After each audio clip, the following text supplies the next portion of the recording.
Very good. Thank you, Ron. Thank you and welcome everyone for coming today to our August 8th, 2023 regular legislative session meeting, our 2 o'clock agenda. Let the record reflect that all 5 commissioners are present. There were no written comments that were received for today. We will start with our open public forum. I have 5 people that have turned in slips to speak, of which some are going to be allocating their time to one speaker, but I need to make sure that that person is here in order to allocate their time. So I am going to start with Stephanie Hayden. Hi, Stephanie, thank you. And you're allocating your time to Timothy Malik? Yes. Okay, very good. Then Mr. Malik, if you'd like to come up, I'll have you start.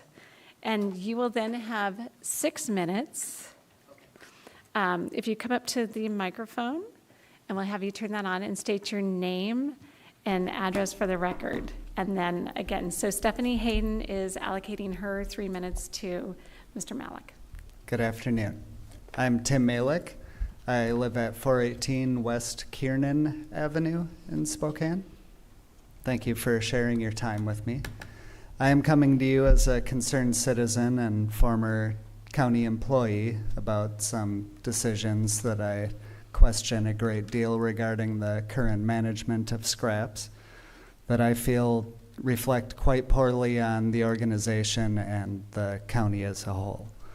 Most urgently is a group of dogs that are not doing terribly well in the shelter environment, but have since been locked down as they are awaiting a behavioral assessment that is becoming quite a dated practice. It rarely gives valuable information as to how an animal is going to behave in the home. I have just a brief history. I have off and on worked with dogs since the mid-90s. I spent 2 years at Scraps working with this most vulnerable population of dogs, left on good terms, and returned as a volunteer about a year later. And I currently volunteer mainly in a teaching role. I teach volunteers how to handle and understand dog behavior in the shelter environment.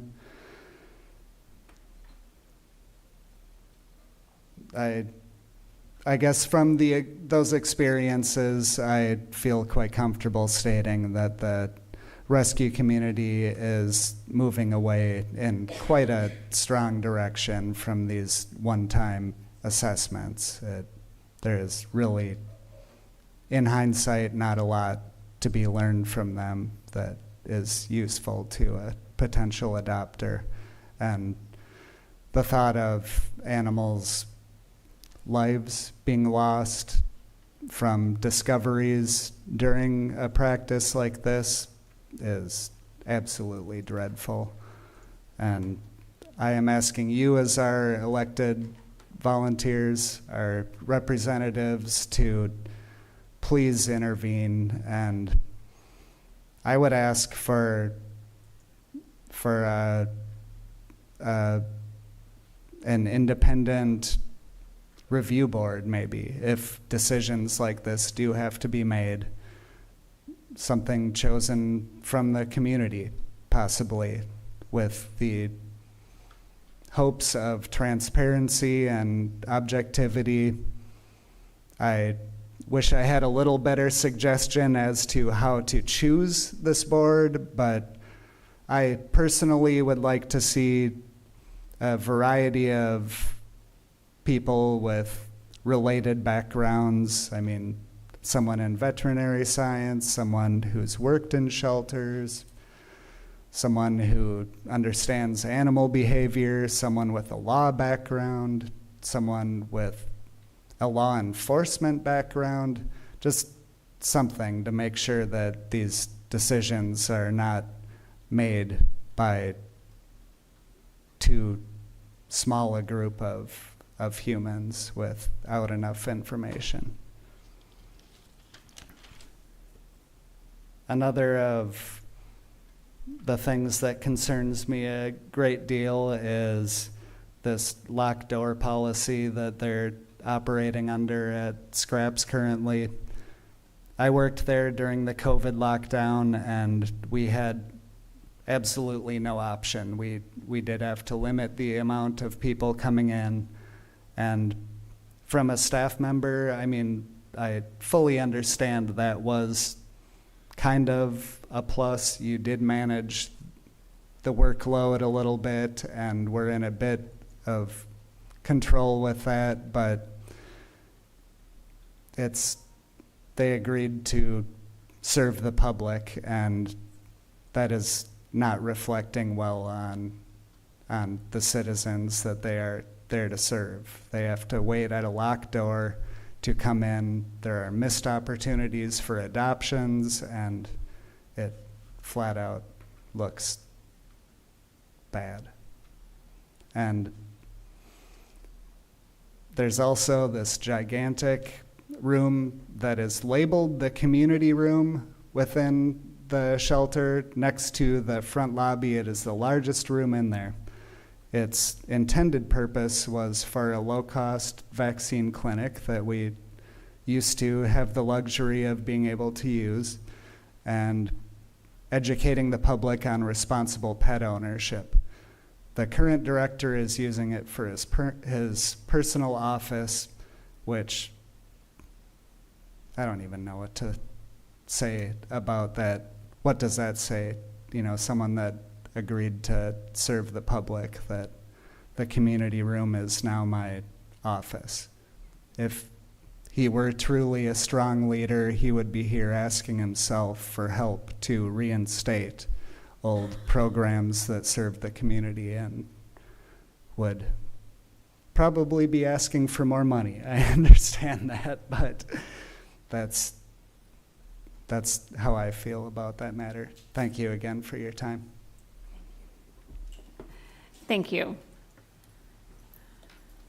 So then I have 3 people that I believe 2 have allocated their time to 1. So I'm gonna start with Mary Giannani. Giannini. Okay. Thank you. And then we have Susan Legal. Yes, and I'd like to donate my time to Brianna as well. Okay, very good. Thank you. So then we have Brianna Branson. So you will get 9, oh, you've already got it, 9 minutes. You know Thank what we you. do, so there we go. I do. I'm sure you guys are sick of seeing me by now. No, So good afternoon, everyone. To piggyback a little bit on what Tim had said, I did put together a presentation, which you guys did receive an email requesting a meeting in regards to that presentation, just to go over that. I understand if that can't happen, and I will be happy to send that presentation to you. I'll do a video recording and discuss all of it so you can watch it as needed. But as far as that neutral, well-versed, and ethical advisory board, it's kind of pointless for the current director, who everybody is questioning, to put together an advisory board. It's essentially putting more wolves in the den. So we would recommend non-county employees, friends, or family of employees, one with a legal background, one with a behavior background, one with an animal shelter background, one with a true no-kill background, and one with veterinary medicine background. So those are very well-versed people who can expect to be diverse and be objective as far as the legalities of risk and bites and animal care and true behavior and how assessments don't work. Going into the assessments don't work, we do ask you to look at all of this logically and remove these ineffective assessments. This is not the way to reduce risk. It's actually going to increase it. This will kill dogs, and it's proven to create the risk and be ineffective. So Trish McMillan is a certified professional dog trainer, certified behavior consultant, and holds a master's degree in animal behavior. She's actually an advocate for behavior euthanasia. So clearly on the spectrum, this isn't just no-kill. This is accurate information by a well-versed professional. She's internationally renowned sheltering behavior expert with more than 25 years of sheltering and training experience. She states that the biggest issues she sees in the 25 years of sheltering and training experience is that single point assessments are trigger stacking, having everything bad happen at all one point in time. We've all had days like that, where we act in a way we wouldn't have otherwise. The other problem she sees is that often the people doing these assessments do not read canine body language very well and might see a danger where there is none, or even worse, they might see safety where there's danger. I've seen shelter techs see safety where there's danger. I've had to pull them back before they're bitten because they're not reading the body language. It's horrible, and the dogs are the ones that are ultimately punished. Also, guess how many behavior assessments have been properly validated? None. Guess why? Well, the best way to see if an assessment has a predictive validity, aka does behavior in shelters predict behavior in homes, is to take 100 dogs, assess them, adopt them out regardless of the assessment. See if the behavior in the home matches how they did on the assessment. Did the ones who seem friendly stay friendly? I bet you can guess why no one's validated that information. Problems with battery-style assessments are things like predictive validity. Do shelter assessments actually test what we think they're testing? Are we really saving the general public from dangerous dogs, or are we needlessly euthanizing dogs who were nice pets yesterday and who could be nice pets again tomorrow? Inter-rater issues. Do all dogs behave the same way for all people? Men, women? Some are good at putting fearful dogs at ease, and some are much more forward and tend to make behavior offensively or defensively, which might not be their usual behavior pattern. I can attest to this completely. If a dog did not do well with me, I stepped out and I tapped in another shelter tech because the risk for me getting bitten and putting that on the dog was too great. So we swapped. Test and retest issues. Do all dogs behave the same way on all days? Do you? I don't. We're all individuals. So are they. Some dogs might shut down on intake. Others might be fearful or aggressive when they first arrive, but show much calmer behavior once they have time to settle in. Cortisol, the stress hormone, drops after the 3rd day in the shelter. So many behavior teams choose not to assess dogs until at least day 3. However, waiting for enrichment, walks, playgroups for this long may well upset the dogs more than it helps, which is what the dogs awaiting behavior assessments right now are experiencing. They're ultimately deteriorating prior to be putting through a completely ineffective assessment. Would you do well on a pop quiz if everything you know, love, and enjoy was removed for you for months? I wouldn't. Presenting all triggers at one time, aka trigger stacking. Why, with bite threshold knowledge, as a shelter, did they decide that presenting all of the stimuli, one after another, was a great way to assess shelter dogs? Who puts a hand in their dog's food bowl? I don't do that. Ever. Dogs in a shelter situation are guarding their food from the other dogs. They can smell them, they can hear them, they can see them, but they can still have that instinctual need to protect. That doesn't mean they're actually aggressive dogs. How many of your personal dogs wouldn't pass an assessment like this in the shelter, of throwing your hands up, having a stranger throw their hands up, run down a hallway, screaming and yelling, and then stop and cross their arms? And if the dog reacts in any way, they get points against them? That's absolutely absurd. I would react to a person doing that.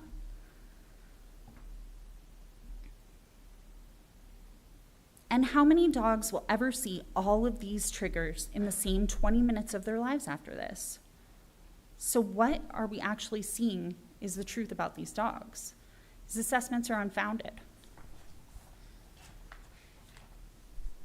Handler skill and behavior knowledge. At Scraps and in many shelters, the people doing the assessments do not have a background in behavior. Sometimes they're the newest and the greenest of the people in the place. Trish McMillan has been in many shelters where folks doing assessments struggle to read basic dog body language or are afraid of the dogs they're tasked while assessing, which is absolutely the case at Scraps. Nick has personally told me dogs he was afraid of. He should not be assessing those dogs. That's unfair. Stacking against the dogs. Parts of the assessments that have shown to not be predictive, multiple studies have indicated food guarding goes away completely in around 50% of dogs that show it during shelter. On-leash dog assessments are simply not predictive of which dogs can live safely with another dog. especially if they're done on a tight leash. No one's going to make good decisions while being strangled. And what we're looking at is how the dog feels about the dog they're meeting. At one shelter, they use previous dogs assessed to test the next dog coming into the room. So if the dog before you is a jerk, swears at you, treats you badly, sorry, new dog, now you're deemed dog aggressive. Unfair. Again, we urge you to look at all of this logically, remove these ineffective assessments, give these dogs an actual chance. They're not bad dogs.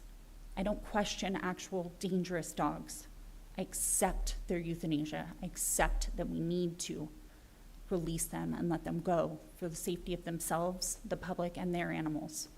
But this is not necessary. These dogs are put in a back room right now with no enrichment. Hardly anyone can walk them. They're removed from everything and everyone they know, and now they're going to die because of it. It's unacceptable. Thank you for your time. Thank you.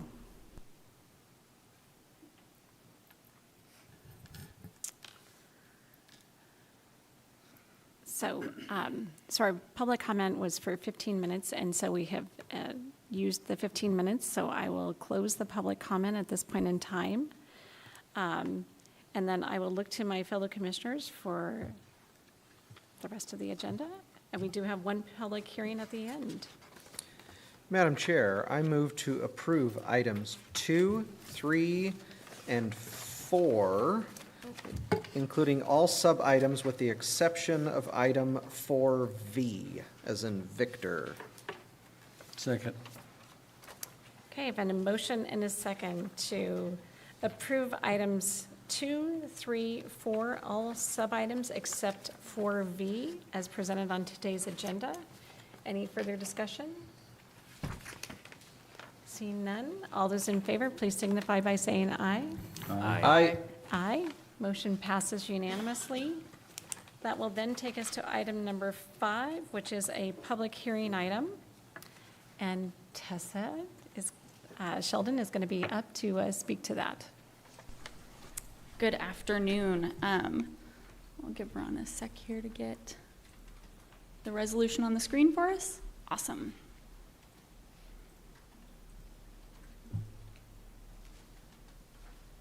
Perfect. We have our final hearing today on various budget amendments. We'll start with the general fund budget amendments.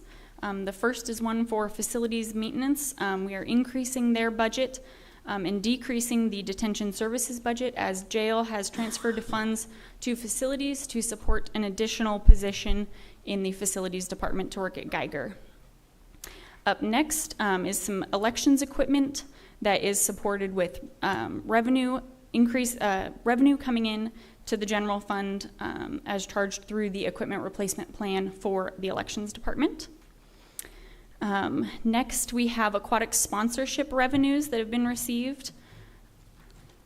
Item number 4, they have numbers or letters on there, is going to be the SVIU training department is appropriating DUFB funds, which is our designated unreserved fund balance funds inside of the general fund for various training for that unit in the sheriff's office. Next, we have public records is transferring budget from public records to the sheriff's public records department for a change in workload related to body cameras in the sheriff's office. The biggest item on here is the shift in salary contingency funds within the general fund. So we are reducing our non-departmental budget and increasing various department budgets for COLA and contract adjustments in the general fund. For other funds, we have the Fairgrounds HVAC and roof project. We're appropriating revenue from ARP funds to support the rest of that project. We have 2 items for the Doris Morris Learning Center. One is appropriating fund balance in Fund 434 to support capital purchases there. The other one was donation revenue received that purchased various equipment for the facility. All the remaining items are various grants and awards that the board has already formally accepted. Any questions?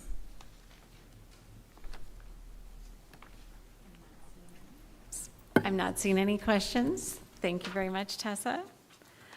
So this is a final hearing item, so I will open it up for public comment. So first call for anyone wishing to testify on item number 5A. Okay, seeing no one online, no one in the audience. Second call for anyone wishing to testify on the budget amendment. Seeing no one. Okay, third and final call for anyone wishing to testify on the item 5A, which is our budget appropriations amendment. Seeing no one online, no one in the audience, I will close the open public testimony and look to my fellow commissioners. Madam Chair, can I ask a question Oh. of Tessa? Yes. Would that be okay? For the item 5F, the salary contingency transfer, can you just remind me, is that number about what was expected? This For number the is year. actually a little less than what we expected. So we do have some additional salary contingency to address any other unforeseen circumstances this year. Okay, thank you. Okay, I'll look to my fellow commissioners now. Madam Chair, I move to approve public hearing item number 5A as presented by staff. Second. I have a motion and a second. Any further discussion? Seeing none, all those in favor, please signify by saying aye. Aye. Aye. Motion passes unanimously. That will then take us to, we do have a by-leave item today that has come up on our agenda, so that's item number 6, which is a resolution in the matter of directing the prosecuting attorney's office to seek dismissal of the county from Superior Court case number 23-2-03122-32. Mr. Anderson, I'll let you speak to that. Thank you, Madam Chair. Yes, this matter, this Superior Court cause number is in regards to a challenge to a City of Spokane initiative that was put on the ballot by a citizen initiative process. The county was named as a party in this matter, as was the county auditor. The county auditor is appropriately a party. However, the county in general plays no legal role in this process, as it is a city initiative. Therefore, it is likely appropriate for the county to seek dismissal. Thank you. Does anyone want to, I guess we can make the motion, and then if anyone wants to speak to it, I'll look to my fellow commissioners.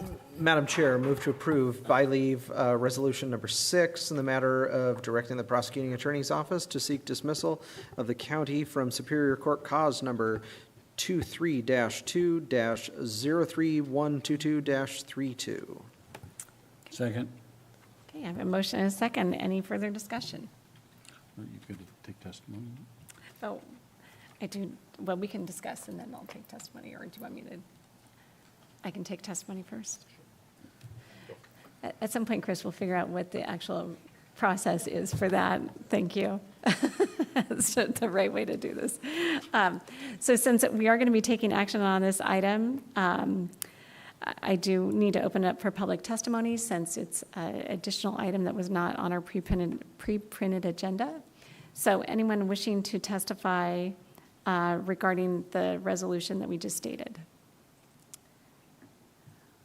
Not seeing anyone. Second call for anyone wishing to testify? Not seeing anyone online or in the audience. Third and final call for anyone wishing to testify on by leave item 6. Seeing no one, I will close the public testimony. We do have a motion. Any further discussion? Seeing none, then I will call for the vote. All those in favor, please signify by saying aye. Aye. Aye. Motion passes unanimously.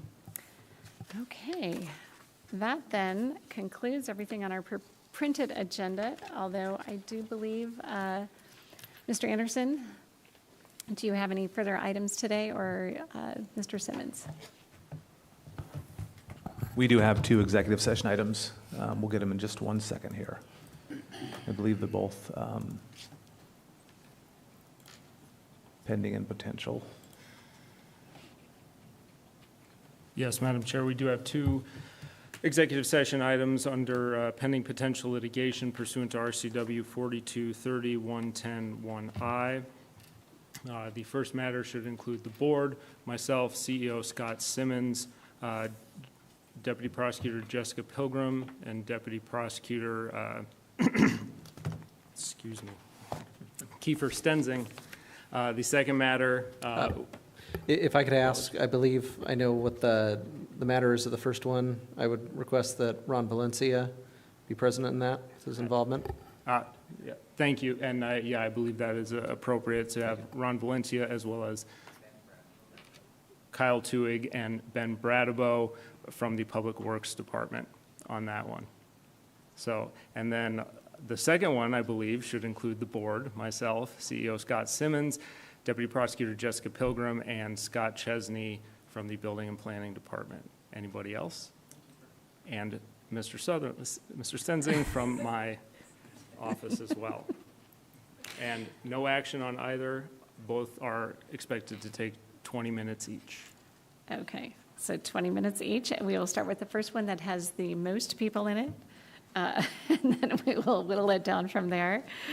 So no action anticipated.